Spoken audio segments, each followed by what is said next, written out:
자, 일단 오늘 뭐 혼조세가 좀 있었어요. 선거 이후에 뭐 여러 가지 시장의 해석이 있을 수 있고 그런 과정 속에서 미국 쪽의 기준에서는 뭐 금리 인하 관련된 내용들이 계속 뒤로 밀려가는 듯한 인상을 받으시는 거죠. 그리고 실질적으로 뒤로 밀려가고 있고 그렇게 해서 뭐 6월에 금리를 인하한다, 뭐 인하할 수도 있다, 뭐 여러. 근데 결론은 지금은 이제 7월 얘기 나오고 있고 또 올해 금리 인하를 안 할 수도 있다라는 얘기 나옵니다. 그러니까 금리를 인하하지 않는 이유에 대해서는 지표죠. 지표. 특히 이제 인플레이션 관련해서 CPI, PPI 뭐 이런 내용들 그 지표 부분이 연준이 어, 원하는 수준까지 좀 인플레이션이 안정화가 되면 그때 이제 뭐 지표를 좀 보고 금리를 조절을 하겠다 그런 내용인 거고 뭐 시장에서는 일단은 그 소수의 의견이 계속 말씀드리지만은 소수의 의견 기준에서 금리를 좀 빠르게 강하게 낮춰주면 좋겠다라는 소수의 의견이 있는 거예요. 소수 의견이라고 말씀드리는 이유가 어찌됐건 연준 쪽이나 이제 나머지 그 의견을 낼 수 있을 만한 메이저급의 뭐 금융사라든가 이런 쪽의 기준에서 대다수는 지금의 금리를 뭐 지금의 위치에서 금리를 급격히 내려야 된다 이렇게까지 해석하지는 않아요. 실질적으로 그 몇몇 지금 이제 여러분들이 케이블 경제 TV나 혹은 이제 뭐 공중파에서도 요즘에 뭐 경제 평론가라 가지고 뭐 솔직히 검증 안 된 뭐 학자분들도 아니고 그렇다고 리서치 센터에 계신 분도 아니고 그냥 뭐 난 경제 평론가야 하고 나오는데 전직 그냥 뭐 기자 출신이시고 젊고 뭐 젊은 분들이 더 잘할 수도 있겠지만은 근데 뭐 밑도 끝도 없는 얘기를 해야 되니까 환율 같은 경우도 우리나라의 원화에 문제가 있는 것이 아니고 지금 달러 자체가 미국의 정책에 의해서 강달러 기조로 가고 있어요. 그죠? 계속. 지금 뭐 달러 인덱스 자체가 지금 105기 때문에 예, 예, 예, 예. 아, 좀 보이스피싱 하지 말라고 젊은 친구가. 아우, 이름까지 불러가면서 이렇게 하니까 앞전에 전화했었던 뭐 경제 뭐 방송 뭐라고 하는데 아우 심각하죠 지금 증권사도 어지간하면 쉬쉬할 텐데 예? 증권사 자체가 근데 홈페이지 들어가면 아예 대문짝만하게 떠 있죠. 자신들 뭐 사칭이라든가 뭐 이런 부분들 주의하시라고. 자, 그래서 지표 부분을 이제 나같이 좀 간단하게만 놓고 보면서 말씀을 드리려고는 하는데 CPI, PPI를 좀 놓고 보면서 간단하게 설명을 할까 해요. 4월 전체 적용 그 중에 이제 일반적으로 이제 그 별 3개짜리 위주로만 여러분들이 이제 보시면 돼요. 그래서 ISM 뭐 비제조업 고용지수라든가 제조업 고용지수 또 그밖에 소매 판매 그리고 이제 고용에 관련된 뭐 실업률 그리고 그 비농업 분야에 대한 고용 지표 뭐 이런 부분들 근원 소비자 물가지수 그다음에 일반 소비자 물가지수 이렇게 나뉘어져 있어요. 그 부분도 이제 발표 기간이 조금씩 이제 차이가 있는데 일단은 CPI 소비자 물가지수 그다음에 PPI 생산자 물가지수 요 부분들이 여전히 뭐 연준이 원하는 3% 이하 뭐 이렇게 형성돼 있지 않잖아요. 지금 아마 4% 수준 그 정도 기준이 잡혀 있는데 잠시만요. 너무 내렸다. CPI, PPI. 음, 생산자 물가지수 전망치 전월 대비. 예를 들어서 뭐 생산자 물가지수는 근원을 뭐 굳이 보실 필요는 없어요. 그렇게 해서 누적을 보시면 되는데 전월 대비고 전년 대비 생산자 물가지수 전년 대비 이렇게 돼 있어요. 지금 2%까지 내려와 있네. 근데 뭐 이걸 가지고 문제를 삼고. 소비자 물가지수를 볼까요? 얘는 뭐 다 내려와 있으니까 뭐 소비자 물가지수로 또 보겠습니다. 전년 대비해서 3.4, 3.5 예상치 0.1을 넘었다 뭐 그런 내용인데 뭐 단순하게 말씀을 드리면 이런 기준이 돼요. 단순하게 말씀드리면 이것도 설명하면 좀 시간이 많이 길어지긴 하는데 일단 그래도 길어지더라도 한번 보시죠. 자, 보시면은 이제 이 그 소비자 물가지수 CPI 같은 경우에 예를 들어서 2021년도에 긴축을 단행했어야 돼. 금리를 인상까지는 아니더라도 유동성을 제공해줬던 부분을 줄였어야 되는데 뭐 대선 끝나고 당선인 지금의 이제 바이든 대통령께서 2조 달러를 뿌린다고 했잖아요.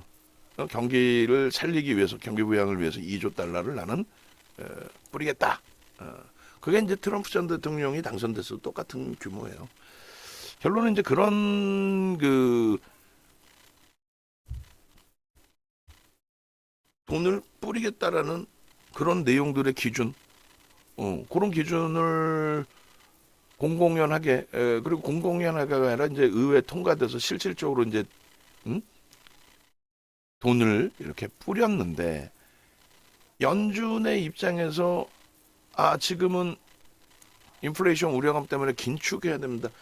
그것도 웃기잖아요. 긴축을 하는데 돈을 뿌린다는 자체가 웃기는 거고 2조 달러를. 그러니까 굉장히 좀 정치적인 색깔도 있었던 거예요. 그래서 출구 전략을 단행할 시점, 금리를 올리지 않더라도 일단 어찌됐든 시중의 유동성 공급을 줄이는 그런 정책을 논했음에도 불구하고 결국은 그 정책을 피지 못하고 갑자기 지금 굉장히 매파 성향의 파월 의장이 이 당시에 굉장한 비둘기파로 전환을 해요. 그렇게 해서 뭐 괜찮아요. 아직까지 괜찮아요. 뭐 인플레이션에 대해서 그렇게까지 뭐 우려할 바는 아니야. 뭐 이렇게 그러다가 이제 결국은 급격한 금리 인상을 단행을 했죠. 근데 결론적으로 2조 달러의 돈을 뿌리다 보니까 그 돈이 다 어떻게 되겠어요? 뭐 소비가 증가했겠죠. 소매 판매가. 그렇게 되면서 당연히 물가도 오르고 또 생산자 물가도 오르고 또 인건비도 오르고 뭐 그런 그 흐름이 됐었고 그리고 결론은 글로벌 증시의 미국 시장의 사상 최대치 고점은요. 여기 22년도 1월 달에 S&P 500 지수와 다우 지수가 사상 최대치 고점을 찍는데 거기가 여기입니다. 여기 22년도 1월. 그 22년도 1월 달에 글로벌 증시의 사상 최대치 고점 찍을 당시에 CPI는 7이었어요. 최고점이 9. 그리고 PPI는 무려 11, 12까지 올라갑니다. 그래서 금리를 급격히 내린 거잖아요. 올린 거잖아요. 그 금리를 올리면서 이제 유동성을 축소시키니까 유동성이 이제 축소가 되면서 이제 소매가 둔화된 건데 그 소매 둔화가 여전히 지표가 좋아요. 소매 판매가 그렇게 급감하지 않았습니다. 그러니까 이런 그 최고점의 소매 판매까지는 아니더라도 소매 판매 이제 따로 뭐 나중에 지표를 한번 보여드릴 텐데 오늘의 기준에서는 여기만 보여드릴게요. 그래서 요 그 흐름이 요 정도 4% 이하 또 3% 이하 뭐 2%대 정도 내려와야 금리를 인하하겠다. 요 기준이거든요. 지금 금리 인하면 어떻게 돼요? 시장이 유동성을 주겠다는 거잖아요. 네? 조달금리도 낮춰주겠다는 거고 금리를 인하하면. 그러면 막 경기가 살아나고 막 끝내줄 것 같잖아요. 그게 아니라 지금도 경기가 좋다니까요. 지표가 좋다니까요. 체감 온도들이 안 좋을 수도 있고 뭐 산업에 따라서 다를 수 있겠지만은 결론은 그냥 시각적으로 보이는 대로 판단하시면 돼요. 저 정점에서부터 여기까지 지금 내려와 있잖아요.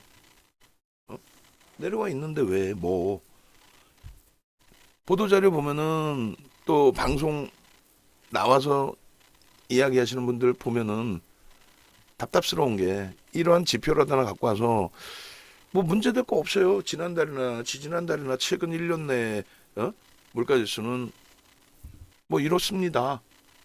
고점 대비해서 얼마나 하향 안정화돼 있습니까? 요 기간 동안에 시장은 폭등 랠리 아닙니까? 지표 매우 좋습니다. 뭐가 문제인가요? 이 상태에서 조달금리에 대한 불편함과 개인들의 소비에 대한 불편함, 대출이자의 불편함 때문에 그렇게 해서 경기가 둔화되고 침체됐을 때 그때 금리를 인하해서 경기를 부양하는 거란 말이에요. 그럼 이미 이제 그렇게 돼서 불편하다 해서 금리를 낮추기 시작하면 그거는 이제 경기가 정점을 찍었다는 거죠. 그럼 그때부터는 시장이 조정을 받는 거란 말이에요. 그냥 조정이 아니라 급격한 조정을. 그러니까 그런 부분들을 이해하지 않고 막연하게 금리 인하해야 된다는데 왜 안 내려? 그게 공중파에 나오는 무슨 경제평론가라는 젊은 그 친구 논리예요. 와, 금리를 내렸는데 미국이 금리를 안 내려가지고 우리나라 지수가 못 가고 있고. 미국은 멀쩡히 잘 가고 있잖아. 일본도 멀쩡히 잘 가고 있잖아요. 대만도 우리나라 시가총액을 넘기고 사상 최대치 신고가를 다 하고 있잖아. 근데 뭐 말도 안 되는 밑도 끝도 없는 얘기를 하냐 이거죠. 그러니까 우리나라의 기준은 정확히 이번 정부 들어와서부터 글로벌 증시 대비해서 좀 상대적인 약세. 예? 시장 자체는 강해요. 시장이 지금 조정받았나? 아니잖아요. 시장 강세 상승이잖아. 근데 다만 시장은 상승임에도 불구하고 좀 아쉬운 거는 글로벌 증시가 우리나라 지수로 환산했을 때 대부분 대략적으로 얼마예요? 3,600에서 4,000포인트. 일본이 4,000포인트. 3,600 넘긴 쪽은 유럽과 다우지수, 미국, S&P 500 지수, 나스닥. 뭐 대만도 3,600 수준. 사상 최대치 2월달에 넘기고 지속적인 강세. 근데 왜 우리나라만 2,700 넘겼다가 지금 다시 눌려져 버렸냐 이거죠. 그러니까 정책적인 불확실성 때문이다. 그러니까 정책 같은 경우도 뭐 총선을 앞두고인지는 모르겠습니다만 결론은 정책도 시장의 우호적인 정책을 펼치겠다 라는 기준에서 농담해라 윤정도 모셔다가 그럼 하든가. 응?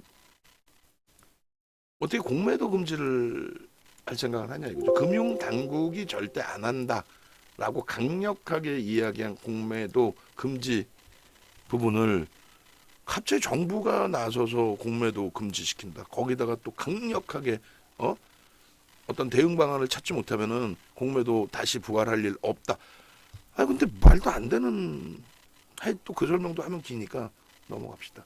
거기에 저 PBR주에 대한 지금 고금리 시대에 고금리일 때는 성장주가 날아간단 말이에요.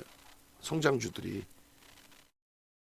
경기가 좋아서 금리를 올리잖아요. 경기가 좋아서 금리 올리지 경기가 안 좋은데 금리 올려요? 경기가 좋은 상황에서 부익부 빈익빈으로 나뉘어질까 봐. 잘 버는 쪽은 막 더 쓰고 싶고 못 버는 쪽은 못 쓰잖아요. 근데 잘 버는 쪽이 막 쓰다 보니까 계속 물가가 올라갈 수 있다라는 거죠. 그러니까 그 유동성을 축소시키기 위해서 금리를 올려주는 거란 말이에요. 그러니까 금리를 계속 올리는데 지금의 금리 기준이 2006년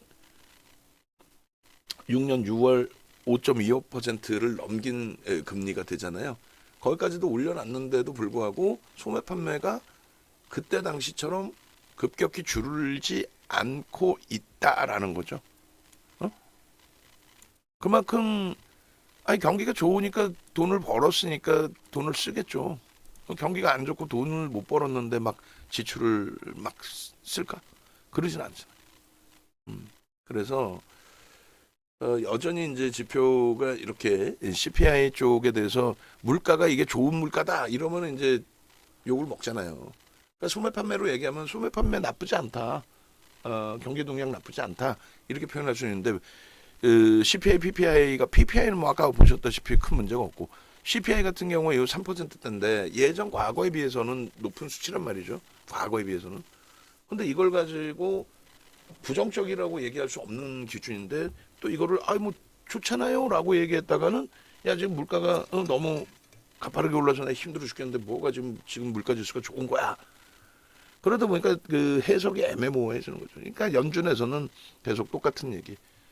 지표가 지금 금리를 낮출 만큼의 지표가 아니다라는 기준이고 간혹 이제 소수 의견 기준에서도 이제 뭐 예를 들면 UBS 쪽인가요? 작년에 4분기에 보고서 내놓은 게 올 1분기부터 금리를 인하할 수 있다. 뭐 이렇게 내놨어. 왜 인하할 수 있니? 라고 했더니 경기가 급격히 악화돼서 금리를 인하해서 부양하지 않으면 굉장히 심각해질 수 있다. 그 내용이에요. 이해되세요? 금리를 낮출 수 있다. 조만간 빠르게 낮출 수 있다라고 이야기하는 쪽은 대부분이 그거예요. 경기가 안 좋기 때문에 또 안 좋아질 것이기 때문에 선제적으로 금리를 낮춰서 방어를 해야 된다. 뭐 이런 내용이 주를 이룹니다. 그리고 연준의 입장은 그리고 또 금리가 뭐 7월 이후로 금리 인하가 7월 이후로 형성이 될 거다라는 쪽의 기준은 지금 뭐 지표가 그렇게 악화되어 있는 게 없다. 그래서 연준 입장에서는 지표가 악화된 게 없는데 왜 금리를 내리냐의 기준이고 그랬다가는 인플레이션 감당이 안 되겠죠. 금리를 또 낮추는 순간. 그리고 연준 이외의 의견을 내는 쪽에서도 아니 지금 뭐 지표가 악화돼야 뭐 경기를 부양을 하는 거지 지표가 나쁜 게 없는데 왜 여기서 경기를 부양해야 되느냐 이런 내용이에요. 다만 이제 JP모건 쪽에 뭐 JP모건 회장님인가요? 그분께서 이제 8% 금리까지도 올라갈 수 있다. 그렇게 됐다가는 심각해질 수 있다. 주의해야 된다. 무슨 말이냐면은 인플레이션이 안 잡히면은 뭐 경기가 좋든 뭐가 좋든 유동성이 풍부한 거 아니에요 지금. 그러니까 막 위험 자산으로도 막 돈이 쏠려 있는 거죠. 그래서 이거를 소매 판매나 이런 지표가 여전히 이렇게 뭐 요 정도 수준이면 그나마 난데 이게 더 CPI, PPI가 또 다시 또 수치가 과열이 되기 시작한다면 그럼 금리를 더 올려서 잡아야 된다라는 거죠. 금리를 더 올려서. 그렇게 됐을 때는 감당할 수 있는 쪽이 얼마큼이 있겠느냐라는 기준이에요. 그러니까 8%까지 이렇게 계속 지표가 나오고 더 과열되게 만약에 나오면 8%까지 올려서라도 인플레이션을 잡아야 되는데 그 8% 금리에 조달 금리 또 개인 대출 이 감당할 수 있겠느냐죠. 그렇게 됐다가는 굉장히 심각해질 수 있다. 주의해야 된다. 그 내용인 거예요. 자, 어찌됐든 뭐가 어찌됐든 다 필요 없고 결론은 오늘 이제 장중에 뭐 한미반도체하고 이수베타시스의 그 흐름에 대해서 좀 설명을 드렸고 우리 종목 기준에서 이제 보시면서 대처를 하시면 되는데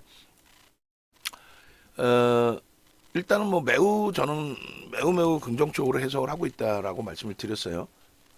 그렇게 해서 0067 주봉의 기준에 수급하고 이제 뭐 요것만 딱 놓고 보셔도 돼요. 수급하고 추이 추세. 실질적인 뭐 삼성전자 주봉이 아니라 월봉으로 보시면 매번 말씀드리는 것처럼 9만 원 이상에서 거래가 몇 거래일? 4거래일 뿐이 없어. 9만 원 딱 찍은 날까지 감안한다면 5거래일. 8만 5천 원 넘긴 거래 일수도 월봉 기준에 몇 번? 4개월 뿐이 없어요. 4개월. 그러면 8만 5천 원 이하에서 맴돌고 있을 때 그 이상에서 사셨던 분들은 다 지금 단가 낮춰놓으신 분들이에요. 그잖아요.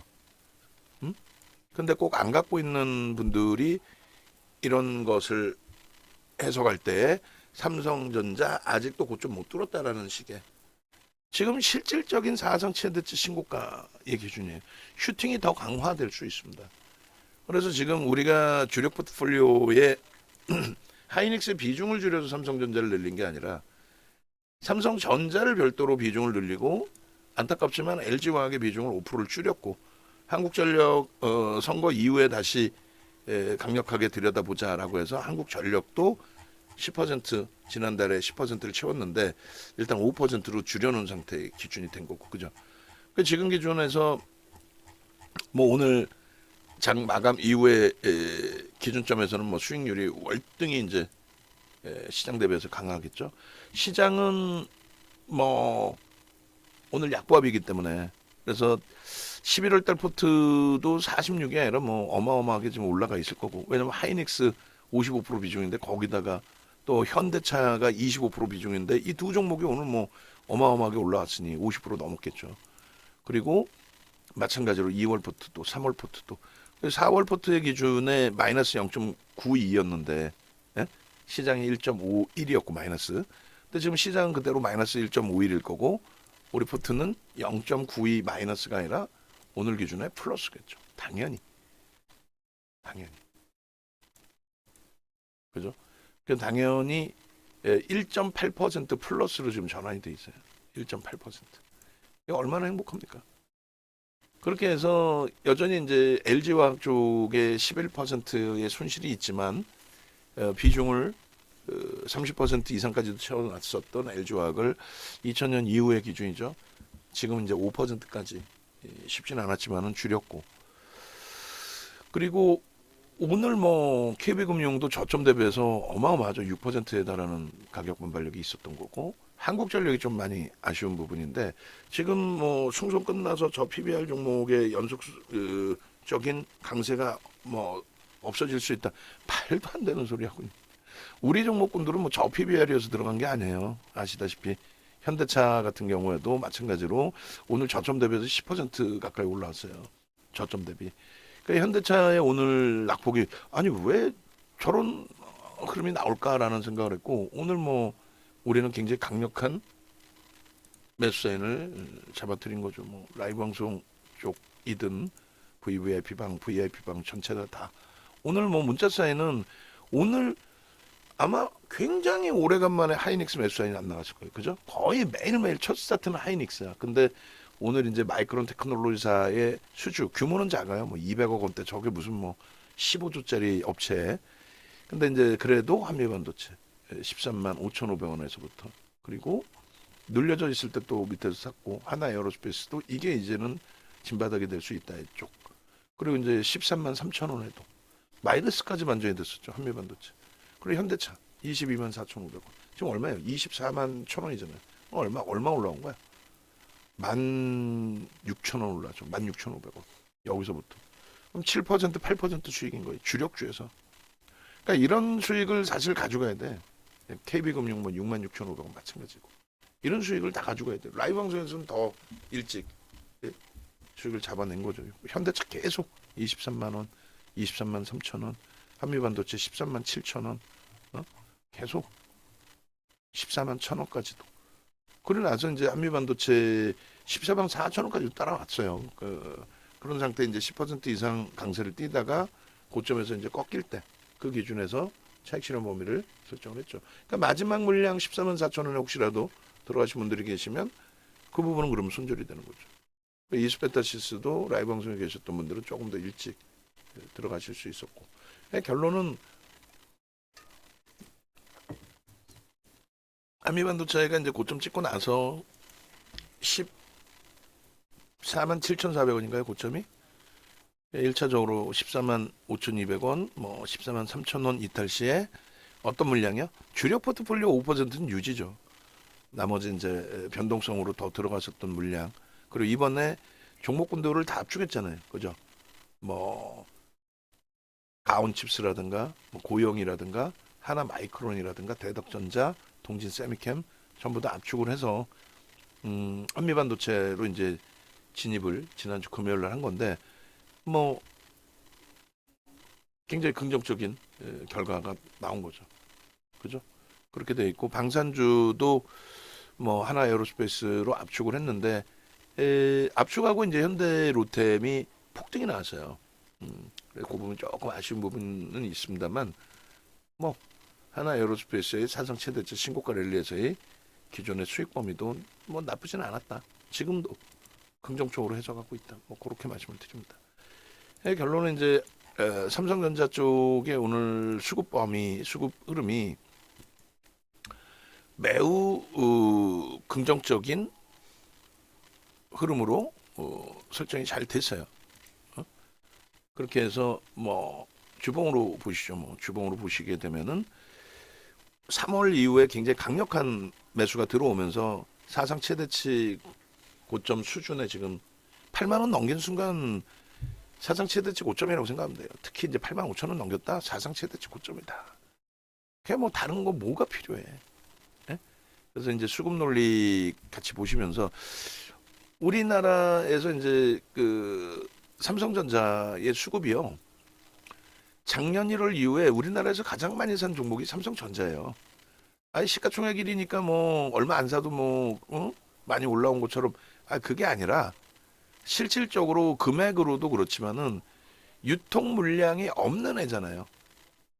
지금 원래 한 87%였거든요. 대주주와 외국인 지분이 합산해서 지금 얼마예요? 87%가 아니라 88%, 89%에 달해요. 88.72야. 88.72. 88.72. 근데 그 과정 속에서 기간이 일부 매도가 있어요. 기간이 일부 매도가 있는데 저 뭐 물량 5,700만 주가 많은 물량인가요? 그렇지 않죠. 59억 7천만 주짜리니까 5,700만 주면 딱 1%? 그죠? 1% 매도. 그에 반해서 외국인들이 주구장창 사재낀 종목 3억 5,200만 주예요. 3억 5,200만 주. 어떻게 되냐면 이게 5% 이상을 매수한 거예요. 우리나라에서 금액 기준 순매수 1위인데다가 당연히 1위겠지. 삼성전자인데. 근데 이제 금액 기준 1위뿐만이 아니라 유통 물량 자체가 없다. 뭐 무슨 뭐 양지사 이런 종목 뭐 유통 물량에서 품절주예요. 이상한 소리들 하는데 진짜 유통 물량 없는 거는 카카오페이 이런 애들. 유통 물량이 한 3% 돼. 3%.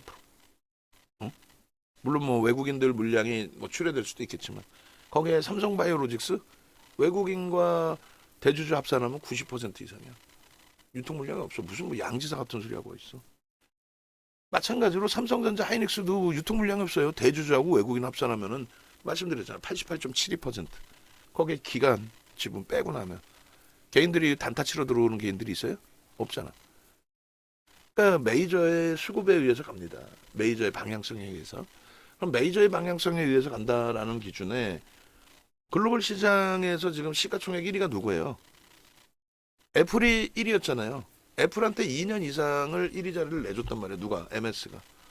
그 마이크로소프트사가 1위로 탈환이 됐는데 1위를 탈환했는데 그 MS사의 1위 탈환의 기준에는 오픈AI라는 업체 대주주잖아요. 그 오픈AI의 챗GPT 오픈한 게 22년 11월 30일이란 말이에요. 22년 11월 30일. 그때 이후로 AI가 그 산업 자체가 본격적으로 성장이 됐죠. 어마어마하게. 그렇게 되면서 MS가 1위로 올라오고 그 AI 서버 기반의 GPU의 비중이 70% 이상이잖아요.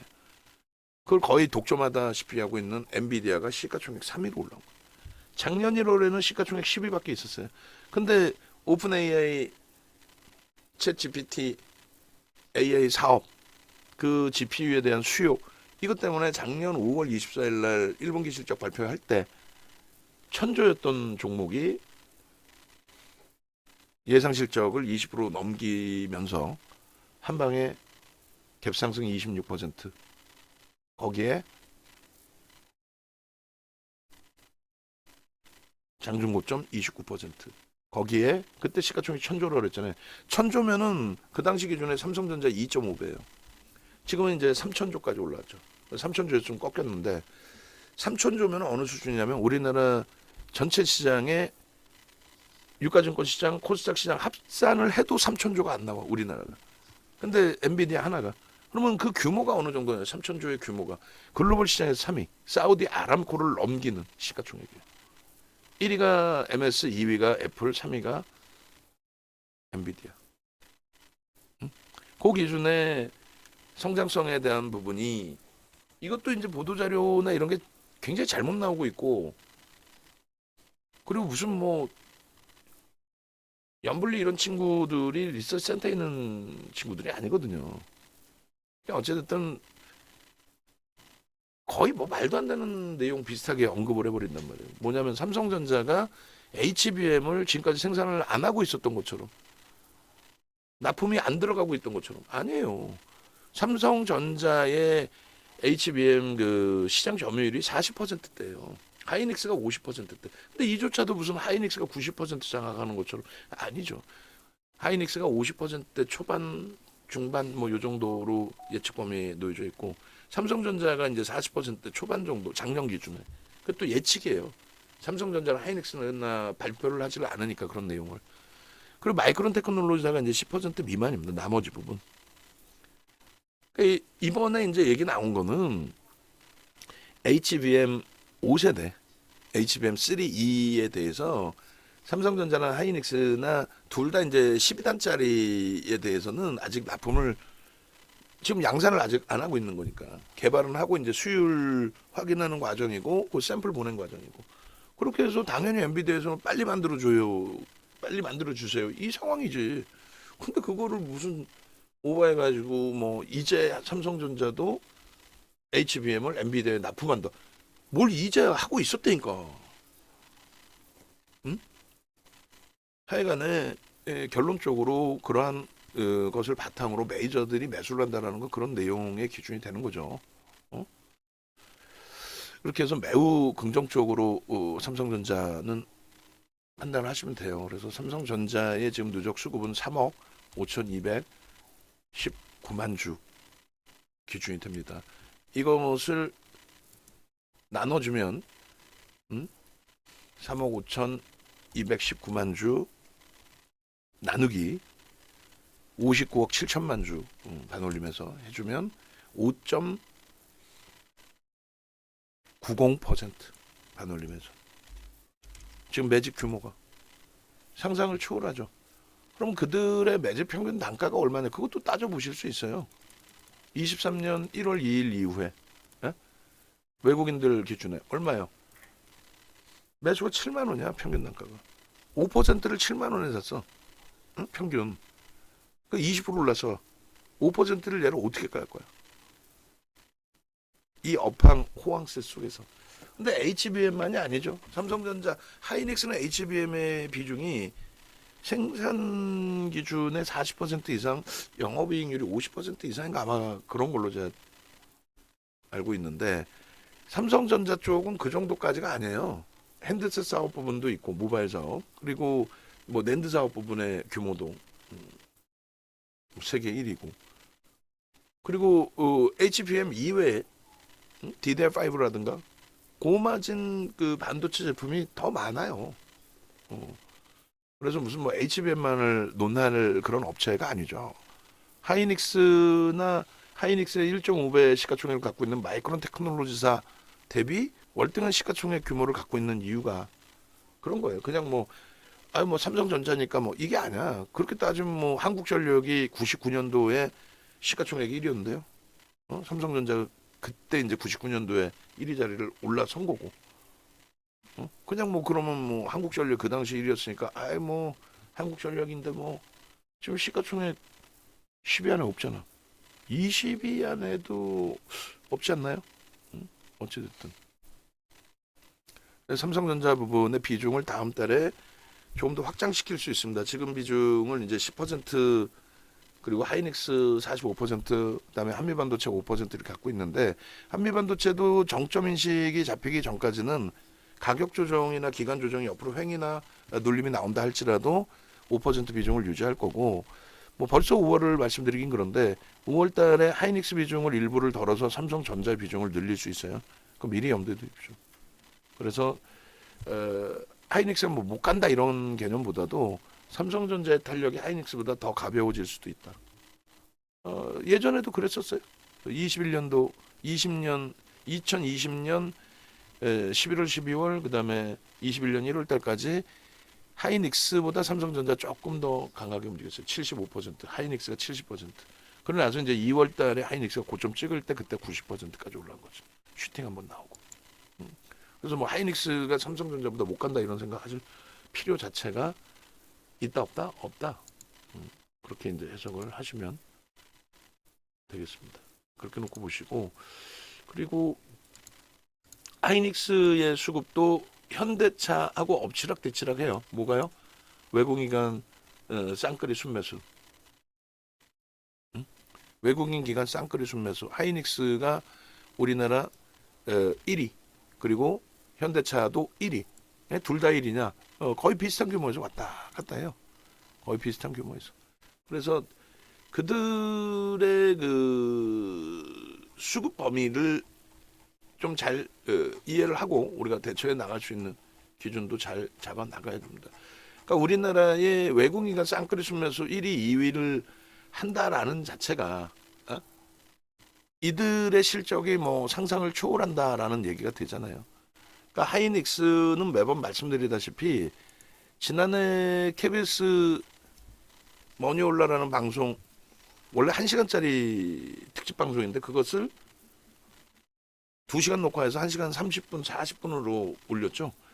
그 중에 절반 이상이 2차 전지 정점에 대해서 강력하게 어필을 해드리고, 방송이 11월 초에 나왔단 말이에요.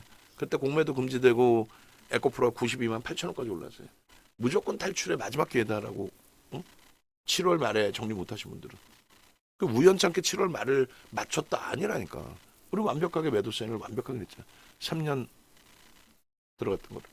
근데 이제 하이닉스의 재무제표를 2015년 거부터 다 갖고 나왔단 말이에요. 간략한 재무제표, 매출, 영업이익, 순이익 딱 나오는 거. 저 자료가 그렇게 흔치는 않아요. 뭐 데이터 뒤지시면 찾을 수는 있으시겠지만은 저렇게 정리해 놓은 자료가 없어요. HTS의 한 4개년, 5개년 많이 나와봐야 6개년 정도뿐이 안 나오니까. 그래서 요거를 이제 갖고 나서 설명을 드린 건데 2024년도 그 전망치가 8조 1천억뿐이 안 됐단 말이에요. 근데 지금 이게 얼마? 지금 13조 6천억. 오늘 또 올라가 있을 수 있어요. 그럼 얼마? 5조 5천억이 증가한 거야. 5조 5천억이 증가를 한 거라고. 전망치. 컨센서스가. 그 결론은 올해 전망치가 아직은 이게 상향은 안 됐구나. 그럼 딱 요 기준이잖아요. 5조 5천억이 증가한 거야. 그러면은 8조에서 5조 5천억이면 얼마예요? 88에 64, 87에 56. 70% 가까이 증가한 거죠. 그 주가가 작년 10월 말 대비 70% 이상 올라왔느냐 이거야. 66.7. 딱 그 수준이네. 62. 이해되세요? 그냥 하이닉스 좋습니다라는 얘기는 방송에서 많이 듣잖아요. 하이닉스 좋습니다 방송에서 많이 듣는데 어느 누가 하이닉스를 45% 55% 비중을 채우라고 어느 누가 얘기하냐고. KBS 방송국에 가서 강력하게 하이닉스 비중 꽉꽉 채우십시오. 끝. 삼성전자하고 어느 게 좋을 것 같습니까? 라고 질문이 직접적으로 들어왔어요. 제가 판단할 때는 하이닉스입니다. 끝. 그리고 한 업종만 더 보여주시죠. 현대차입니다. 끝. 왜요? 실적이 상상을 초월하잖아. 아니 어떻게 에코프로와 에코프로 BM이 시가총액이 둘이 합쳐서 90조를 넘겼단 말이에요. 7월 말에.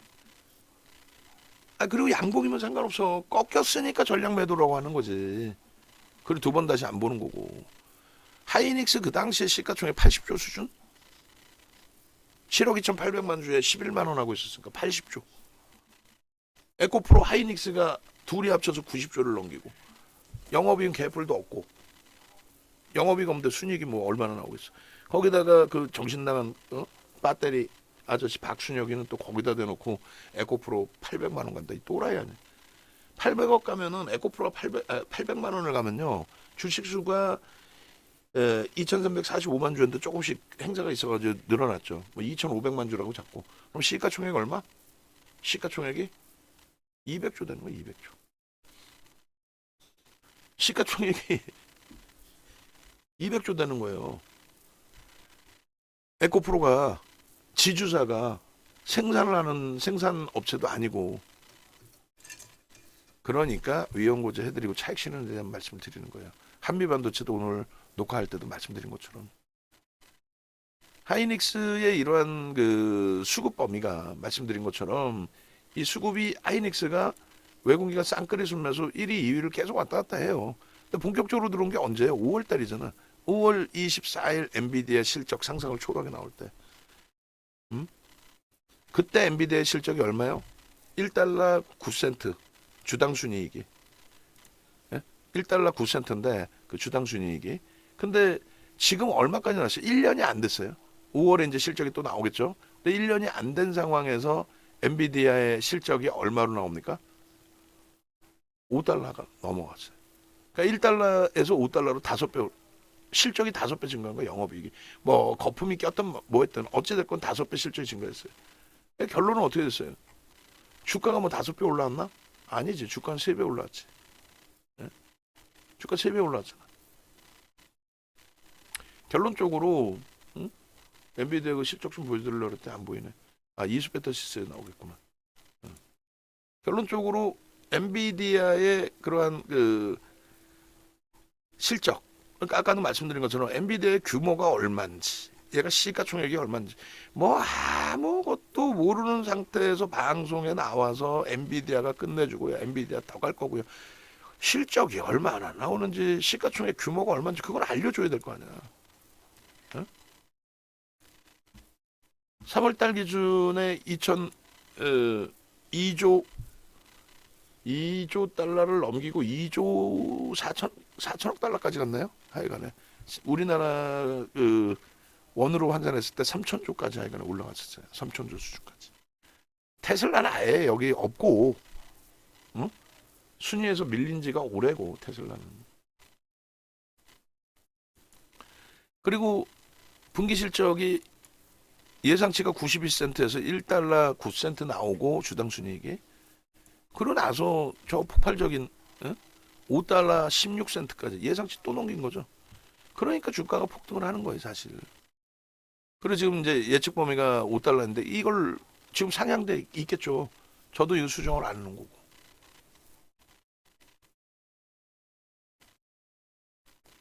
그러니 하이닉스나 한미반도체가 주가가 못 움직일래요? 못 움직일 수가 없는 거예요. 움직일 수밖에 없는 거예요. 그래서 하이닉스 같은 경우에 70%의 실적 전망치 상향, 작년에 말씀드렸어요. 2016년도, 17년도에 똑같은 흐름이다. 2017년도에 전망치 5조, 6조 예상했는데 13조 영업이익 냈어요. 삼성전자 영업이익 30조 전망했는데 얼마? 50조 원 수준까지 영업이익이 나왔어요. 그 다음에 이제 둘 다 사상 최대치. 2018년도에. 그러니까 그 과정 속에서 지금처럼 계속 컨센서스가 상향이 된 거예요. 그러니까 그 컨센서스 상향되는 걸 보여드리고 아직도 더 갈 수 있다라는 거는 이런 맥락입니다. 지난해 10월 달 8조 예상할 때 11만 원대였는데 그것도 싸다라고들 일정 범위 표현을 했는데 지금의 기준은 실적 전망치가 더 올라와서 13조 7천억 수준이다. 지금의 주가가 쌀 수밖에 없지 않느냐. 순이익이 거의 지금 뭐 9조 수준으로 예상을 하죠. 순이익 9조에 시가총액이 140조예요. 그러면은 고평가라고 논하기가 조금 다소 어려운 거예요. 고평가라고 논하기 어려워요. 그잖아요. 그래서 45% 비중 갖고 하는 거예요. 새겨 들으셔야 돼요. 어차피 우리 VVIP 회원님들 들으시는 거고 이거 뭐 오늘 뭐 실시간 스트림 방송 올려놓기도 할 건데 외부에 계신 분들도 왜 외부에 계신 분들의 계좌가 수익이 안 나는지 왜 10%인지 하이닉스 좋은 거 세상 사람들 다 알지만 그 부분에 대해서 실질적으로 하이닉스 삼성전자 뭐 휘황찬란하게 설명을 하길래 야 멋들어지는 사람이구나 그런 개념에서 회원가입을 하거나 유료가입을 했을 때 실질적으로 하이닉스나 삼성전자를 포트폴리오에 넣어서 이런 수익을 같이 만끽하고 가져가시는 분들이 계시냐 이거지. 그냥 사도 뭐 아유 뭐 삼성전자 사서 얼마요? 아유 뭐 조금 사세요. 그리고 엉뚱한 종목 주잖아. 삼성전자 사상 최대치 수준인 거고 하이닉스 지금 사상 최대치 신고가가 19만 500원이에요. 지수가 3,300 넘긴 것도 아니잖아. 한미반도체 뭐 얘는 뭐 어마어마하고 지금 작년 11월 포트폴리오 구성할 때가 5만 2,500원이었고 올해 2월 포트폴리오 구성할 때가 그러니까 1월 말 종가죠. 5만 8,700원이었고 84,600원에서 84,800원 3월 말에도 편입이었죠. 농담하는 게 아니라. 그게 15만 원까지는 거예요. 그런 수익 범위들을 삼성전자 하이닉스에서 다 잡아와서 계좌 수익을 내고 끝까지 갈 수 있어야 돼요. 한미반도체 마찬가지. 절대 저평가가 아닙니다. 얘를 어떻게 저평가라고 얘 끝내줘요라고 매수를 말씀드릴 수 있겠어요. 내년 실적 매출 전망치가 5,500억이에요. 물론 상향되겠죠. 상향이 돼도 얘가 뭐 15조까지 매출이 상향되겠어요? 상향돼봐야 얼마나 상향되겠냐고. 1조? 2조? 응?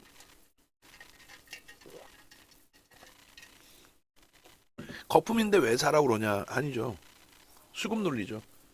삼성바이오로직스는 그러면 저평가인가요? 셀트리온은, HLB는, 응? 또 2차 전지는 저평가가 아니잖아요. 그죠?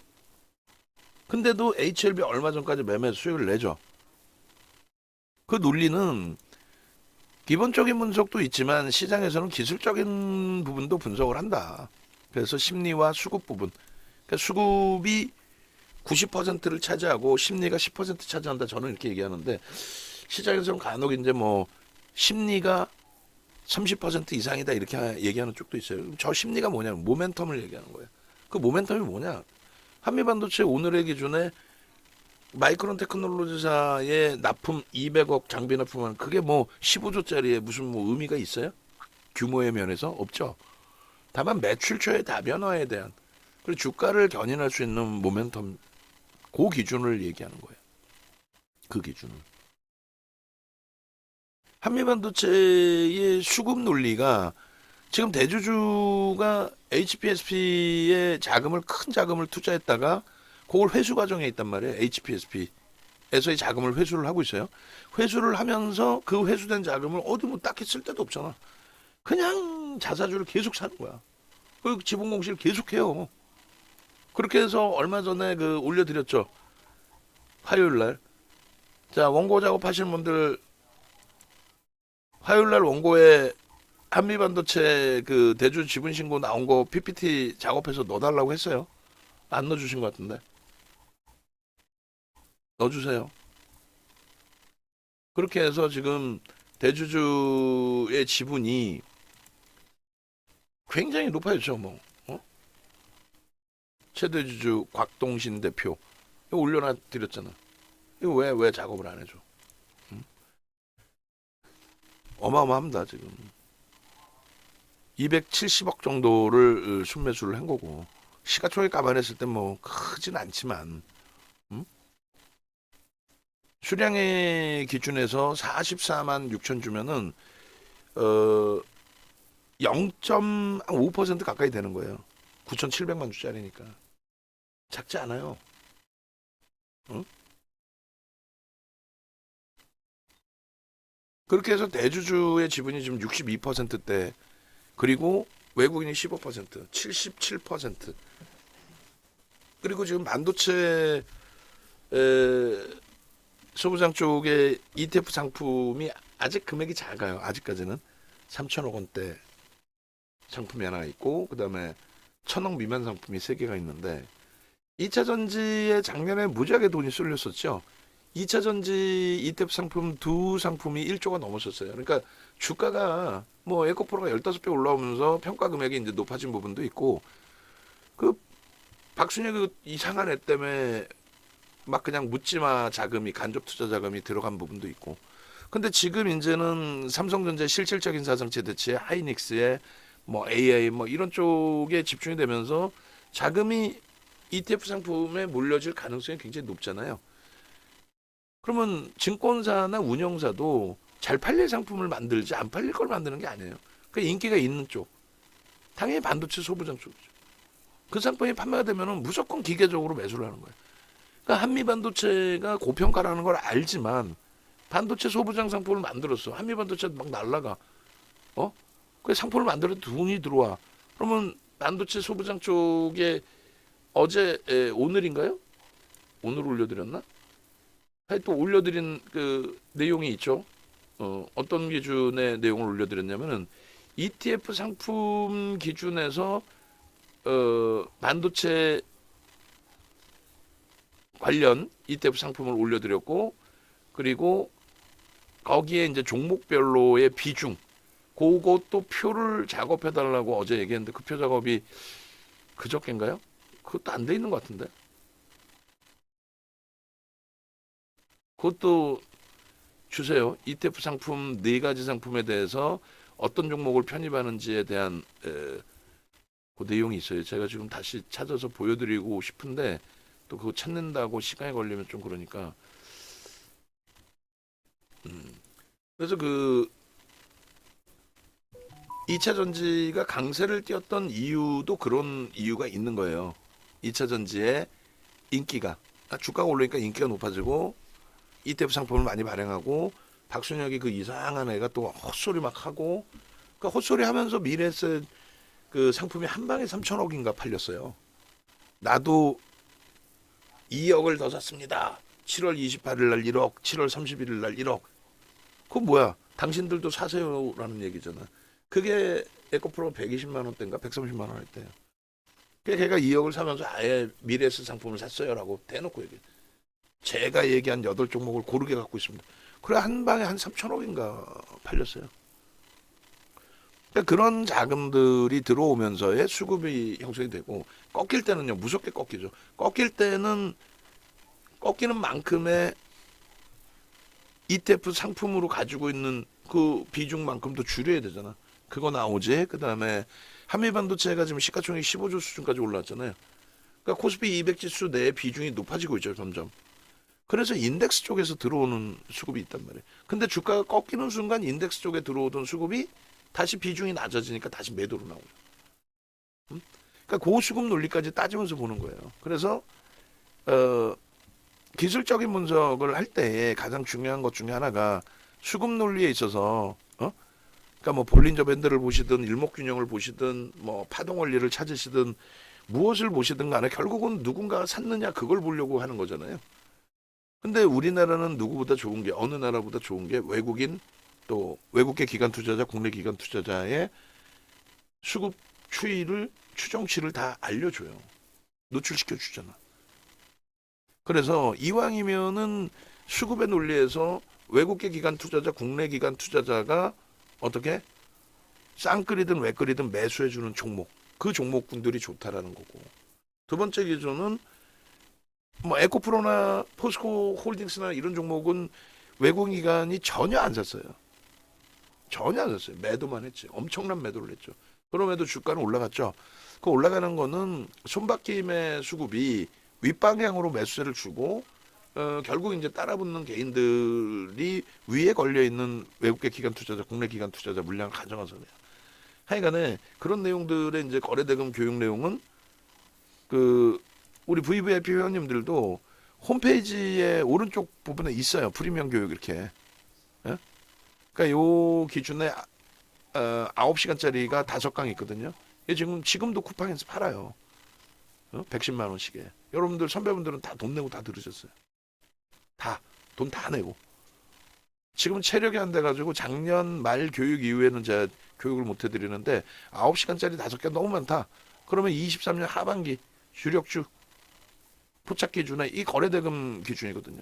여기에 이거 저도 계속 까먹는데 한미반도체가 시장 주도주 포착 기법에 들어가 있어요. 응? 그리고 거래대금 그 필살기 부분 얼마 전에도 영상 한번 올려드렸죠. 그 영상 한 번만 올려주세요. 유료방에. 응? 딱 한 장 가지고 이거 한 장 가지고 요거 한 장 가지고 어떻게 했다 그랬어요? 한 시간을 설명을 드렸어요. 그만큼 중요하기 때문에. 그만큼 중요하기 때문에. 응?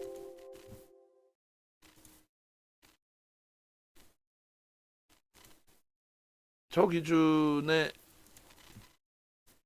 교육 자료 그 링크 동영상 링크 찾았나요? 공지사항에 보면 1-1이라고 해가지고 교육 동영상 어젠가 그젠가 동영상 한번 그 방안에 올려놔드렸던 그 동영상이에요. 1시간 이상 녹화를 해놨거든요. 교재를 가지고 뭐 교재라고 해봐야 요 한 장을 딱 1시간을 한 거예요. 사실은 원래 요 한 장 가지고 1시간 하겠다 생각은 없었는데 한 장 가지고 1시간을 하게 된 거죠. 어찌됐든 그 수급 범위에 메이저의 수급이 있으면 좋고 메이저의 수급이 없으면 거래 대금이 최상위에 놓여져 있어야 된다는 거예요. 거래 대금이.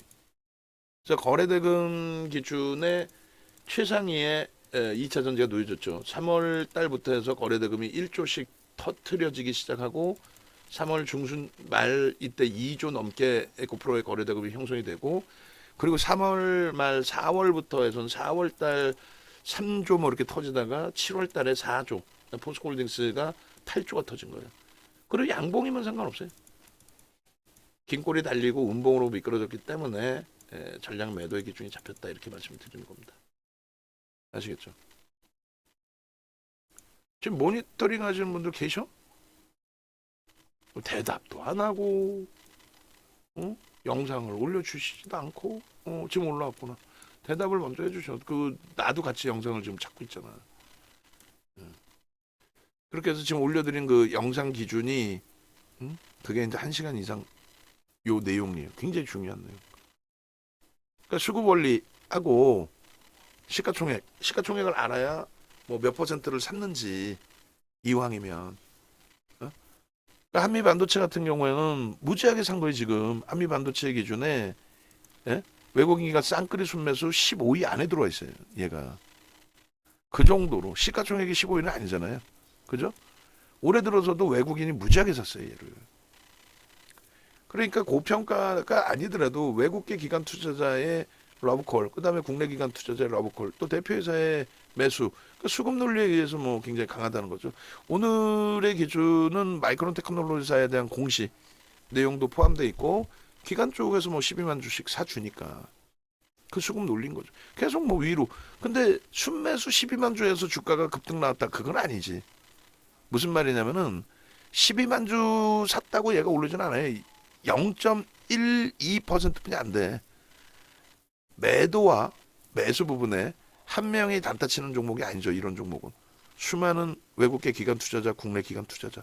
그들이 매도도 했고 매수도 했고 뭐 일부는 단타도 했을 수도 있고 그 흐름 속에서 외국인 78만 7천 주, 기관 15만 9천 주, 16만 주 정도. 그렇게 해서 합산하면은 95만 주 정도가 매수로 들어온 거예요. 손바뀜이든 단타든 뭐든 95만 주 정도가 윗방향으로 오늘 전체 거래 20% 가까이가 윗방향으로 샀겠지.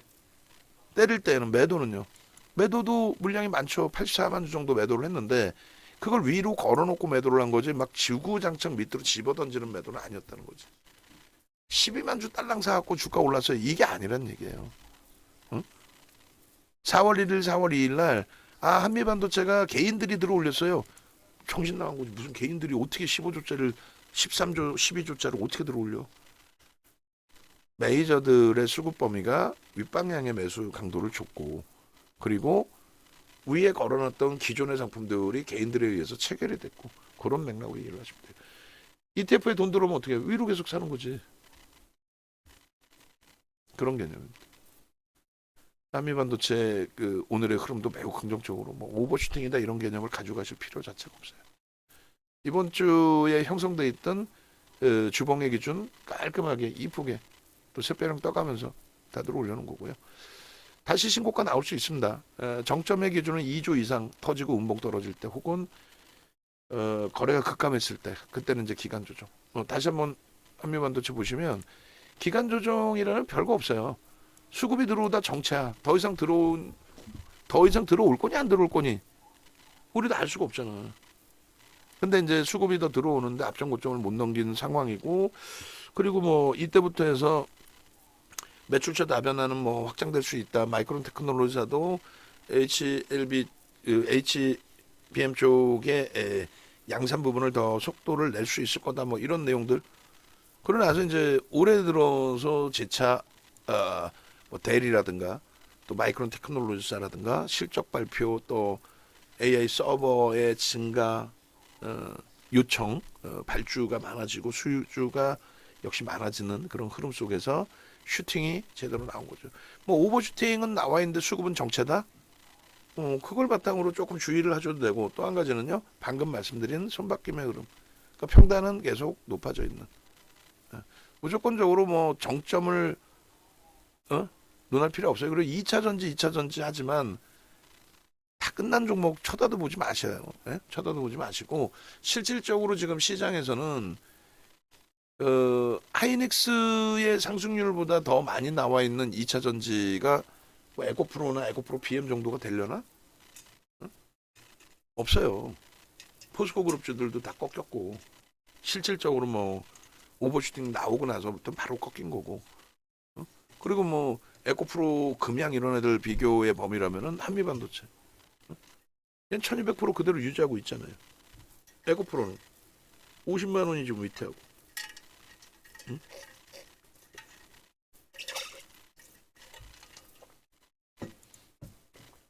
현대차의 저 꺾임 흐름이 저게 실질적인 매수예요. 2월 달에 어마어마한 매수를 했어요. 그러면서 장대 양봉이 나온 거죠, 저렇게. 그래봐야 퍼센테이지로 얼마 되도 안 해요. 뭐 이 현대차가 말씀드렸잖아요. 갭을 메꿨다고 해서 하락 반전이 된다. 그런 건 없다니까. 추이가 강화됐던, 갭에 의해서 강화됐던 추이가 훼손이 됐을 뿐이지, 그렇다고 하락 반전으로 형성이 된다. 그건 아니에요. 그리고 마찬가지로 지금의 기준에 뭐 주봉이잖아요. 다음 주에 갭상승 나오고 앞에 고점들 한번 빵 시원하게 뚫어주면, 그럼 뭐. 그리고 현대차도 월봉으로 보시면 이게 사상 최대 신고가라니까. 지금이. 실질적으로 저 꼬리 달리고 있었던 기간이 없어요. 25만 원 위에서 움직였던 날들이 거의 없어. 그 삼성전자, 현대차 꼭 매매도 안 해본 분들이 뭐 어쩌고저쩌고 말들이 많단 말이야. 근데 실질적으로는요, 사상 최대치 지금 신고가 수준이에요. 기아 마찬가지. 사상 최대치 신고까지 얘는. 응? 근데 지금 우리가 이제 주력에서 현대차 위주로 이제 편입을 하고 있는 거고. 왜요? 실적이나 모든 면이 현대차가 더 뛰어나요. 그러니까 이제 기아가 상승률이 좀 더 확장돼 있었을 때, 그리고 또 일시적으로 시가총액 5위까지도 올랐죠. 그랬을 때 이제 뭐 기아에 대해서 이제 경영권 승계 작업까지 이야기가 나오고 했는데, 그렇게까지 또 확대해서 갈 필요는 없고요. 일단 뭐 현대차 위주로 놓고 보셔도 충분합니다. 그런 맥락에서 좀 놓고 보시고, 그리고 LG화학 이제 비중 5%까지 급격히 줄여놨는데, 펀더멘탈 상으로는 사실 지금 기준은 이제 더 이상 뭐 거품이 껴있다 이렇게 보기가 어려워요. PBR로도 그렇고 PER 실적 기준으로도. 물론 이제 얘를 전통 화학주로만 놓고 볼 거냐, 아니면 2차 전지 양극재까지 볼 거냐의 기준인데 둘 다 봐야죠. 전통 화학주로만 놓고 보면은 일반적으로 이제 PER 같은 경우가 전통 화학주는 6배에서 8배 사이에 움직여요, 평균. 그리고 PBR 같은 경우에도 그 정도 수준. 근데 이제 LG화학이나 하나솔루션 같은 경우는 기존에 이제 2차 전지 산업을 갖고 있었고, 지금도 2차 전지 갖고 있는 거고, 하나솔루션 같은 경우 태양광, 돈 벌어서 다 글로 다 그냥 쏠려 나갔던 거죠, 사실은. 어쨌든 그 지금 기준이 더 이상 이제 뭐 거품이 껴있거나 그렇지 않아요, 전혀.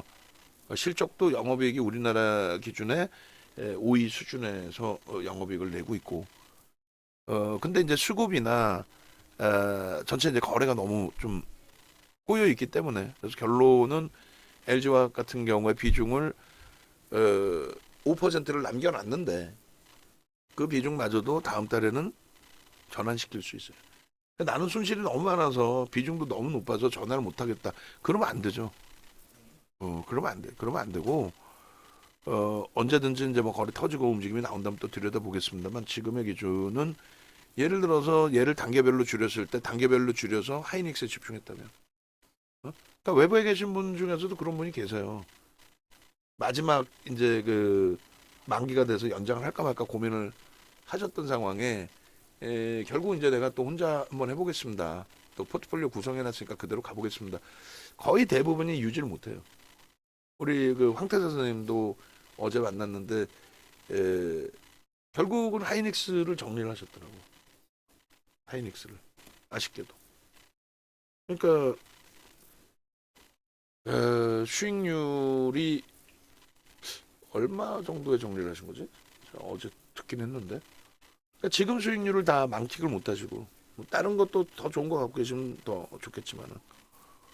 근데 외부에 계신 분들 제가 가끔씩 이제 뭐 연락이 오시곤 해서 아는 부분들은 대부분이 하이닉스 현대차 다 팔아먹었지 뭐. 조금 움직이니까 그냥 움직였다 좀 눌리니까 그냥 다 한미 반도체도 뭐 마찬가지. 그러시면 안 되고 비중 조절을 해드리는 이유가 다 있는 거니까 예?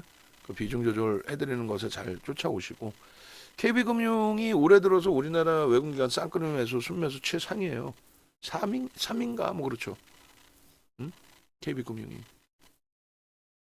지금 뭐 배당락까지 감안했을 때 지금 엄청난 수익이에요. 그리고 뭐 정부 총선 끝나고 나서 뭐 정부 정책의 기준에 뭐 저 PBR 주 얘를 뭐 언제 우리가 저 PBR로 보고 들어온 그거 아니잖아. 얘가 무슨 저 PBR이야. 고금리 속에서의 실적 그러한 논리 그 논리에 사상 최대치 고점을 뛰어넘을 수 있을 만큼의 수급 보여지는 그대로. 어? 아니 생각을 해보세요. 지금 시장은 3,300이 아니잖아.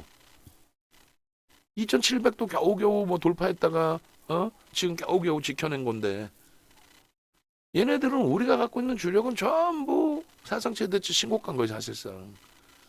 근데 그게 신고가 일대 들어간 게 아니잖아요. 그죠? 그 이전부터 지금 다 가지고 와서 수익인데 괜히 무겁게 느껴지는 거고 괜히 힘겹게 생각되는 거고 그럴 필요 없어요.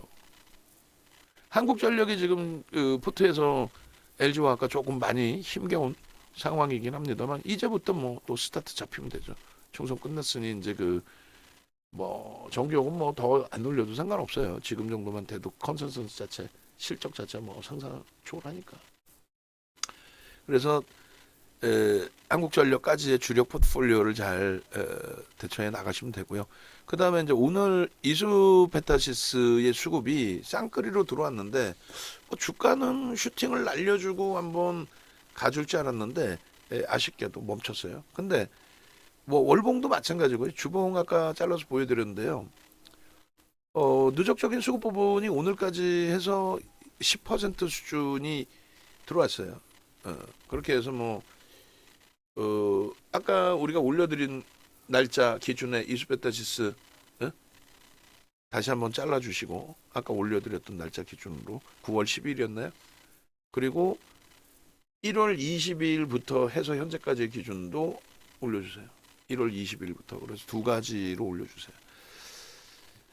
작년 9월 10일부터로 따졌을 때 한 10% 매집이 돼 있는 거고요. 그리고 올해 1월 20일부터 따져도 이게 한 6% 정도 되나요? 굉장히 많이 매수가 된 거예요, 사실상. 2024 01월 20일부터 지금까지의 누적 순매수. 얼마? 350만 주니까 66에 36, 6% 가까이. 그죠? 그렇게 해서 이수페타시스의 수급이 상당히 강하게 유입이 돼 있다. 뭐 매수 평균 단가 부분도 마찬가지. 1월 20일 이후에 평균 단가가 개인들이 37,000원 정도의 물량을 뺏긴 거예요. 6%를. 그럼 우리는 최소 20, 30% 이상 들어 올려야 된다. 이렇게 생각을 하는 거죠. 최소. 30에서 50. 그럼 30%만 따져도 4만 7천 원. 5만 원 정도. 50% 따지면 뭐 5만 5천 원, 6만 원 되는 거지. 고수급이 형성돼 있는 건데 지금 거래도 나쁘지 않아요. 주봉상으로 4거래일 기준으로 잡았을 때 5매매, 20매매 거래 수준까지 뭐 내일 한번 빵 쳐주면 되지. 예? 내일 뭐 하루에 1,500만 주 터져주면 땡큐 하죠. 3월 27일 날 1,500만 주 수준 거래가 있었잖아요. 거래대금은 전혀 불편한 게 없고, 거래대금은 신고가를 내줄 때에 거래대금 뭐 일정 범위 수반되면서의 흐름이었으니까 이번에도 신고가를 내주는 기준에 슈팅 범위에 꼬리 달지 않고 그대로 형성되기를. 그러면 내일 뭐 금요일 불확실성이 있어 못 간다. 금요일 날 그러면 항상 못 갔나? 그럼 파생 맨날 매도하면 되게? 아니잖아요. 내일 갈 수도 있고, 만약에 내일 이제 못 움직인다 해도 유스베타시스의 기준은 수급이 유입되면서 이제 다시 고점 향해서 간 거고, 그 수급이 한 템포만 더 들어와도 봉으로 그냥 끝날 수 있어요. 그래서 갭 상승 이후에, 그러니까 내일 아니더라도, 내일이 아니더라도 월요일 날 기준에 갭 상승 이후에 시세 흐름이 나오면은 46,500원이라는 가격 뭐 쉽게 뚫리죠. 지금 뭐 하이닉스도 19만 500원이 사상 최대치란 말이에요. 다 그 자리에 있어요. 삼성전자나 하이닉스나 뭐 한미 반도체나. 그러니까 반도체 이외에 이제 뭐 전체 IT 소부장 쪽의 기준이 순환성으로 나머지 뭐 신고가를 내주고 거기서 눌려 있고 하는데 원체 가벼워져 있으니까 예전에 2차 전지처럼 그냥 투건 들면 다 신고가에 또 투건 들면 거래 터지고 그게 메이저가 들어오는 2차 전지의 그것하고 차이가 메이저가 들어오면서의 고가 행진이니까 메이저가 들어오면서 2차 전지 때는 말씀드렸잖아. 개인들에게 물량이 떠넘겨지는 상태의 강세. 그러니까 조정받을 때 조금 불편한 거지. 그러니까 결론은 이스페타시스도 MLB 그러니까 PCB에 대한 수요 AI 쪽에 반도체뿐만이 아니라 PCB도 다층으로 고사양 당연히 고사양이니까 고마진이 되겠죠. 그런 수요가 크게 증가할 수밖에 없다. 또 증가하고 있고 그래서 작년의 기준에 오늘 이스페타시스 녹화해드렸잖아요. 그 작년의 기준에 이스페타시스 2월달에 역대급 실적 그리고 나서는요 5월달에 엔비디아 돌풍에 수혜주로 반도체 쪽만 우리가 본 게 아니라 이 당시 기준에 엔비디아 시가총액이 이제 2천조 뭐 이렇게 향해 가고 있을 때죠. 이스페타시스가 이 당시에는 실적 개선폭으로 따지면 저평가였어요. 그래서 6월달에 시가총액이 1조가 채 안 됐는데도 종가 기준으로 15,000원을 넘겨야 1조가 됩니다. 6,320만 주라. 그럼에도 불구하고 무리수를 둬가면서 5월 말에 6월 포트폴리오를 이렇게 올려놔드린 거예요. 그게 이제 오늘 기준으로 200% 정도 돼요. 물론 뭐 그때부터 지금까지 갖고 온 건 아니지만 당연히 44,300원 고점 찍을 때 전량 차익 실현하고 재편입하고 지금은 저평가가 아니란 말이에요. 아까 한미반도체 설명드린 것처럼. 그래서 거래가 터지고 수급 논리에 수급이 들어오고 그들도 사재끼는 거 명분이 있어야 될 거 아니에요. 뭐 2차 전지가 좋아서 사재꼈나? 돈이 몰리니까 그냥 돈 자금 집행해 주세요 하고 ETF 상품에 돈 몰리고 하니까 산 거지. 그 시가총액의 규모가 커지니까 이제 비중이 높아지는 거고. 이스페타시스 오늘 어찌됐든 56만 7천 주 1%에 가까운 수급 대비해서의 변동률은 평상시 대비해서는 조금 제한적이었다. 앞부분에 72만 4천 주 1.2% 정도 들어왔을 때 그때 변동률은 10%를 훌쩍 넘겼잖아요. 그러니까 오히려 기대를 또 해볼 수 있는 거지. 미국 선물도 나쁘지 않고. 주성 엔지니어링도 뭐 과하게 두들겨 맞았는데 4월 8일 기준에 신한 쪽에서 38만 주를 내다 팔았어요. 한 창고에서. 그러고 나서 이제 매도는 좀 일단락이 된 거고 사상 최대치 고점 찍자마자 두들겨 맞아서 좀 당황스럽긴 했는데 그때 다 반도체 소부장이 좀 그런 흐름이었고요. 그러니까 누적 수급이 한 18%, 24% 얼마죠? 한 무지하게 많은 누적 수급 기준인데 유통 물량이 이쪽은 좀 많은 편이라서 아주 그것을 뭐 크게 해석하지는 않습니다. 그리고 제주 반도체는 1조 미만으로 시가총액이 낮아져 있어서 신규 매수 나가지는 않아요. 다만 이제 있는 물량은 유지하면서 대처를 할게요. 그래서 슈팅이 나올 때, 슈팅이 나올 때. 그다음 하나 에어로스페이스는 지금이 이제 바닥으로 좀 인식 잡을 수 있는 구간이 되지 않나. 수급면에 있어서도. 그리고 인적 분할 발표 나오고 사상 최대치 고점을 뚫었고 그리고 그 다음날 또 조정을 받으니까 오늘 또 이번에는 인적 분할이 악재인 것처럼 또 보도자료 나왔는데 호재도 아니고 악재도 아닙니다. 다만 이제 긍정적으로 해석할 수 있는 모멘텀이 된다라는 거죠. 평가도 긍정적으로 평가를 받고 있고 인적 분할 이후에 뭐 분리되는 회사들의 기준점에서 자 이게 우리가 갖고 있는 포트의 전부입니다. 포트폴리오 7종목과 포트폴리오 이외의 변동성 종목에 있어서 이스페타시스, 주성엔지니어링 그리고 제주반도체, 하나 에어로스페이스 그 다음에 삼성 SDI하고 알테오젠 갖고 있죠. 삼성 SDI는 뭐 내일 정도에 정리를 할게요. 뭐 순조리 된다 할지라도 우리가 이제 수급을 보고 수급이 강화된다라는 기준에서 접근을 했던 종목인데 거래가 지금 둔화돼 버렸고 수급도 다시금 꼬여졌어요. 응? 그래서 고평가는 아니에요. 얘도 지금 실적을 감안했을 때에는 그렇지만 뭐 고평가는 아니더라도 수급도 좀 꼬여 있고 뭐 엄청난 저평가에서 뭐 현대차처럼 들어갈 또 그런 상황도 일단 아니고 그렇기 때문에 일단은 어찌됐든 내일 기준에 거래가 급격히 터지고 움직임이 나오는 것이 아니라면 일단 정리하고 그 이후에 또 보겠습니다. 결론적으로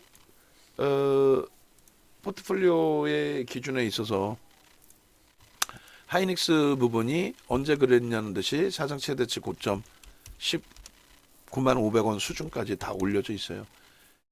삼성전자도 사상 최대치 고점 수준 그리고 현대차도 언제 그렇게 눌려 내려갔었니 할 정도의 26만 천 원이 사상 최대치 수준이에요. 25만 원만 넘겨도 26만 천 원 이번에 찍고 이제 눌린 폭인데 긍정적으로 오늘 뭐 저점 대비 거의 10%들 올렸어요. 시가총액 5위를 그러니까 뭐 막연하게 부정적인 해석 하지 마세요. 그 대형주에 대해서 못 간다 이런 생각하지 마시고 변동성 매매도 충분히 가능합니다.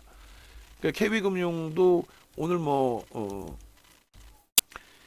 크게 밀렸다가 이제 저점에서부터 크게 돌린 건데 마찬가지로 뭐 저 PBR 종목 이런 뭐 테마성에 그럼 이렇게 해석할 이유 전혀 없습니다.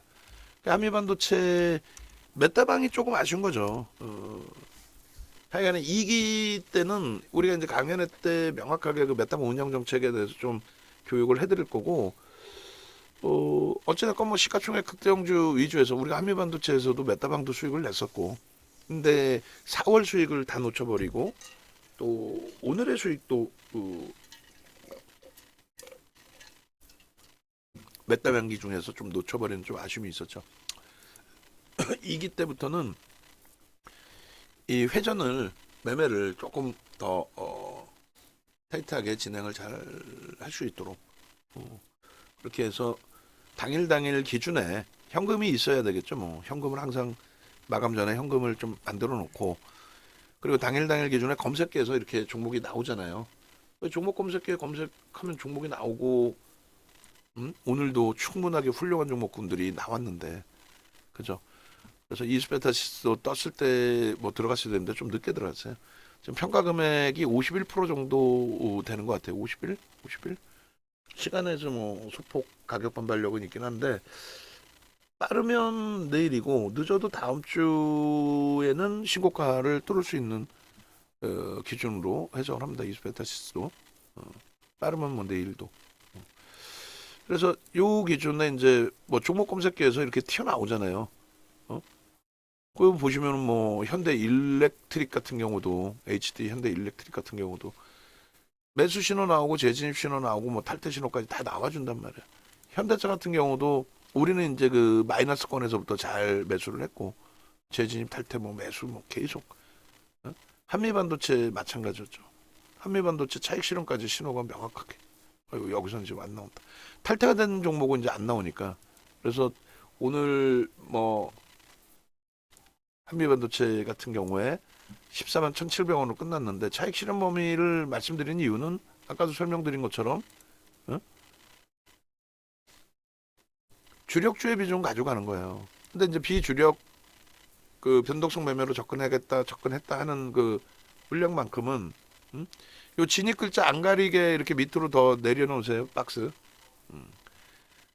좀 더 키워가지고 진입 후에 9.51% 수익이 발생이 됐고 탈퇴 그리고 재진입 신호가 있었고 다시 탈퇴 재진입 뭐 이렇게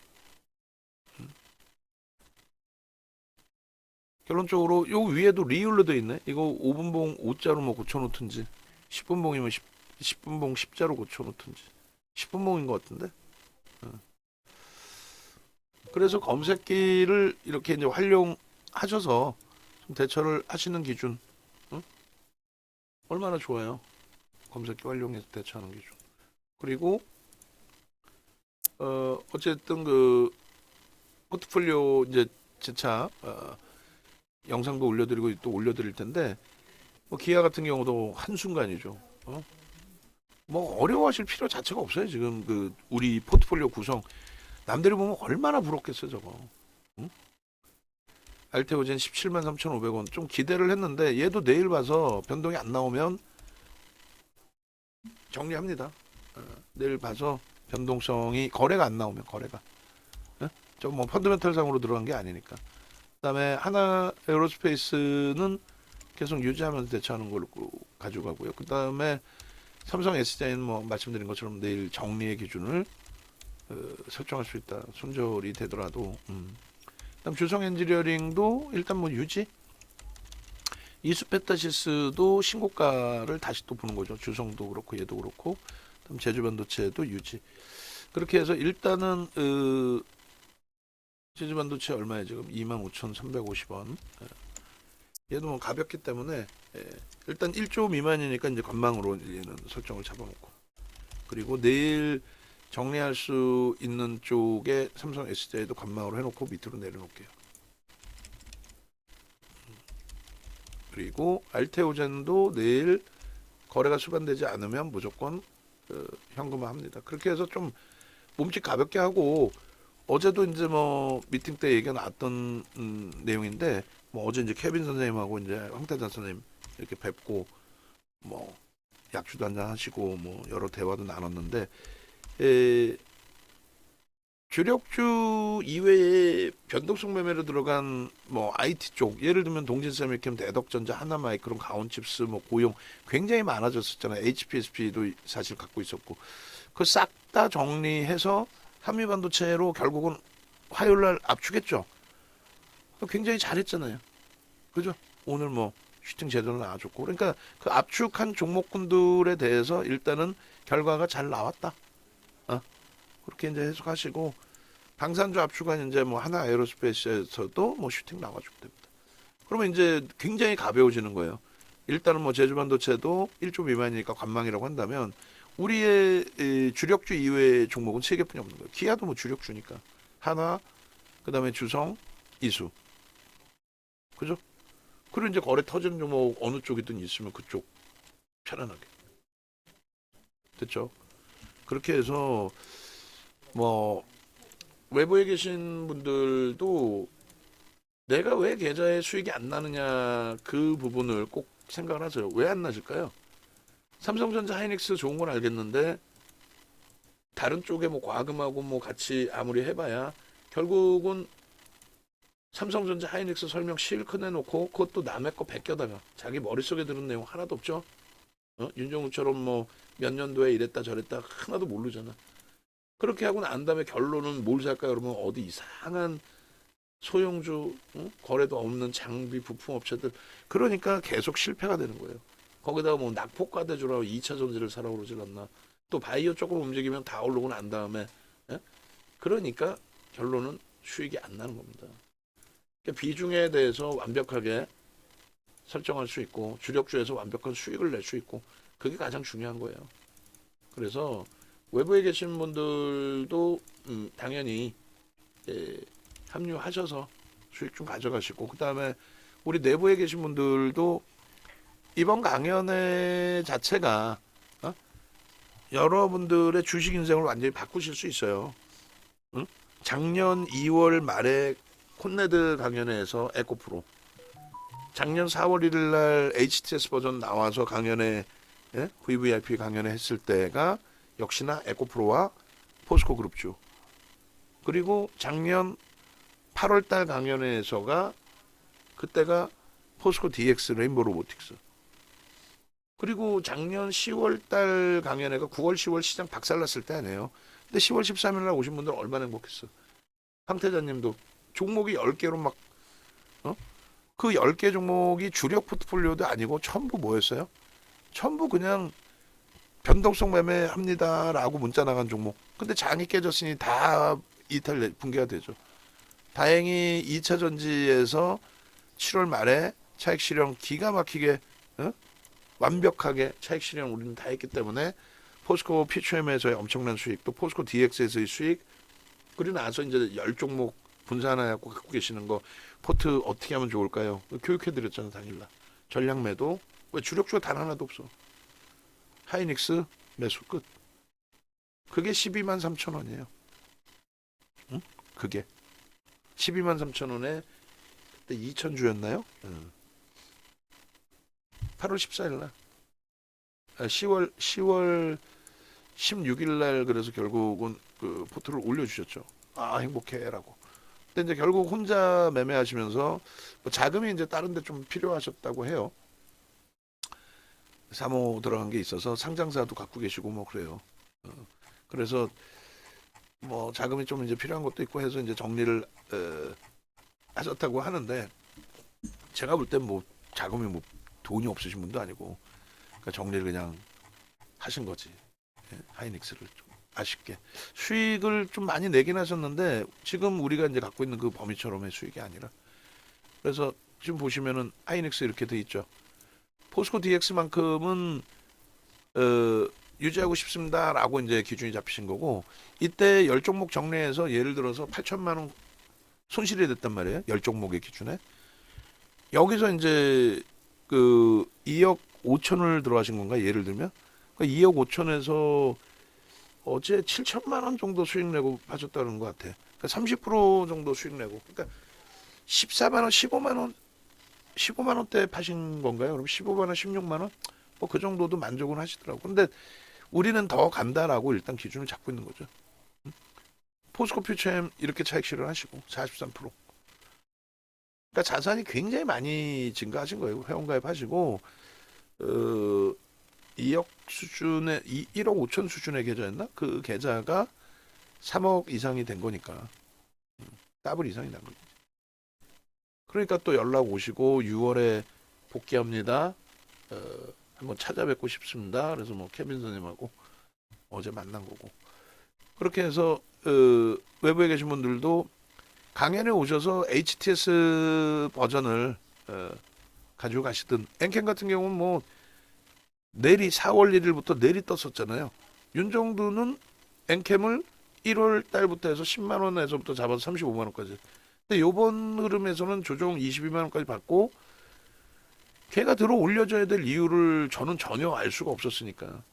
다만 이제 조정을 받아서 들어간 게 아니라 가격이 뭐 싸 보여서 들어간다의 기준도 아니고 조정을 받는 과정 속에 이제 프로그램 쪽의 수급도 좀 보는 거고 그런 과정 속에서 엔캡이라는 종목이 검색기에 4월 1일부터 매수 신호가 나와요. 4월 1일, 4월 2일, 4월 3일.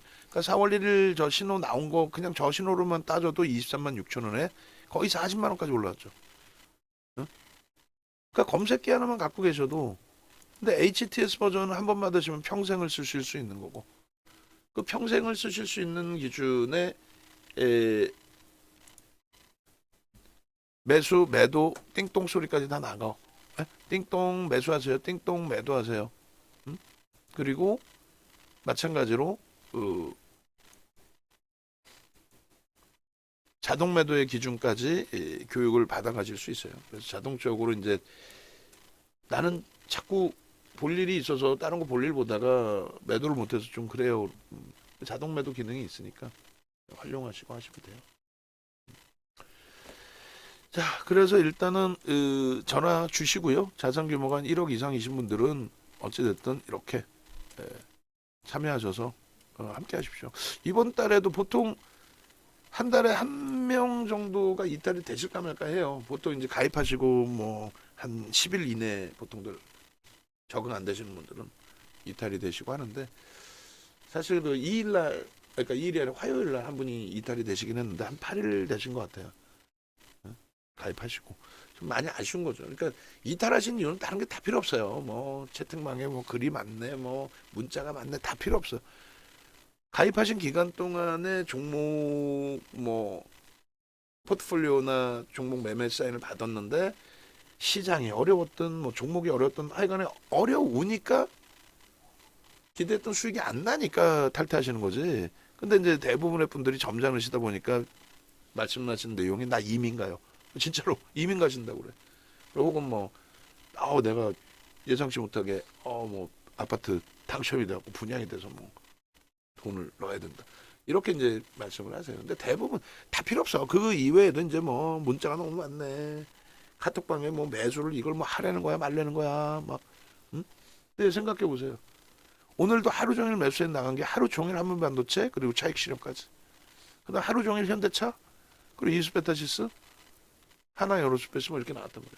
근데 이 종목군들이 오늘뿐만 아니라 이제 또 신고가가 나오고 계속 강해지면 탈퇴하시라고 안 해. 누가 탈퇴를 하겠어? 응? 그리고 또 만기돼서 연장 안 하셨다가 결국은 우리는 하이닉스를 계속 갖고 있는데 그러면 12만 3천 원 대비해서 얼마에 19만 원이면 7만 원이니까 대략 한 60% 가까이 수익인데 나만 30%에 팔았네. 저 6월 달에 복귀하겠습니다. 그게 가장 현명한 거예요. 아쉬운 거는 이제 중간에 방안의 전략을 견뎌내셔라가 아니라 시장이 조금 주춤거리면은 못 견디시는 거. 그게 이제 제일 안타깝죠. 그래서 뭐 외부에 계신 분들 합류하실 때에도 포트폴리오 구성하시고 변동성 매매는 또 변동성 매매대로 기준 잡으시고 그렇게 하시면 지금처럼 좋은 장에 왜 좋아요? 글로벌 시장의 OECD 국가 중에서 사상 최대치 신고가 못 내는 국가는 우리나라뿐이 없어요. 그러면 결국은 신고가 낸다라는 얘기예요. 어? 우리만 신고가 못 찍고 꺾일 일이 없어요. 왜? 삼성전자 하이닉스가 이제 스타트니까. 현대차 기아가 이제 스타트니까. 이제 사상 최대치 신고가에 이제 스타트니까. 그러니까 그들이 가면 지수는 당연히 그들이 가면 당연히 지수가 올라오는 거지. 다른 데서 뭐 지수 뭐 3,000포인트 올해 안에 가능하면 해. 그건 지수 따로 종목 따로 얘기하는 거잖아. 삼성전자가 예를 들어서 10만 원을 넘긴다면 16,000원이잖아요. 그럼 20%예요. 이번 달에도 지금부터 말일까지 20% 올라올 수 있어요. 3개월 11주 만에 75%씩 올랐는데. 그러면 삼성전자가 10만 원 넘겨갖고 20% 올라왔다고 치면 시장은요. 지금 지수 대비 최소 10%에서 그 이상 올라와요.